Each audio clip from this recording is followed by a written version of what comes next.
Hi there, my name is Sandy Slade. I'm the founder of ADHD PEI. ADHD, also known as ADD, is a neurodevelopmental condition that begins in early childhood and can impact people across their lifespan. It can be best understood as a dysregulation of attention, behavior, and emotions. According to the Center for ADHD Awareness Canada, roughly 5% of children and 4% of adults worldwide have ADHD. ADHD is often referred to as diabetes of mental illness. With proper diagnosis and treatment, it is very manageable, yet it is lifelong, and if left untreated, its impacts can be catastrophic. The latest research by ADHD specialist Dr. Russell Barkley indicates that undiagnosed and unmanaged ADHD may reduce one's life expectancy by up to 9 to 13 years.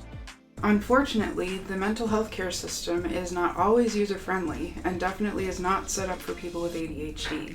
Getting a diagnosis, navigating insurance claims, and finding help to deal with mental health issues can require skills that many of us with ADHD lack or struggle with. Sometimes it is difficult to even figure out where to start. It is because we ourselves encountered these difficulties that we got together and started ADHD PEI. Everyone's experience with ADHD is unique, and there can be a lot of benefits to the traits that we share, but living with it isn't always easy. Debt, car accidents, broken relationships, lost jobs, these are just some of the struggles that are common among people with ADHD. Shame, stigma, and lowered self-esteem can arise as we don't always live up to our potential because ADHD is a performance disorder. Very often we know what to do, we just have cognitive barriers that make it difficult or sometimes impossible to achieve our goals.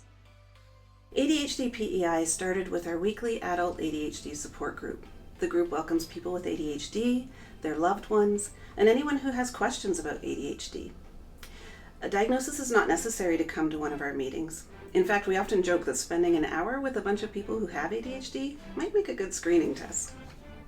Our group is friendly and welcoming and happy to answer questions. We share experiences, useful tips, and we enjoy both celebrating the fun side of ADHD and commiserating with each other's struggles. In addition to our weekly adult support group, we also have a monthly newsletter, a thriving Facebook community, and a website filled with useful resources for ADHD. If you're watching this video, chances are that you or a loved one have been diagnosed with ADHD or are looking into it. Having ADHD can feel like you're playing life on hard mode, but we want to help. ADHD PEI is run by people living with ADHD ourselves. We're a new organization that's learning and growing. We're working hard to make things better for you in tangible and concrete ways. Our dream is for everyone on PEI with ADHD to feel accepted, understood, and have the tools they need to not just survive, but to thrive.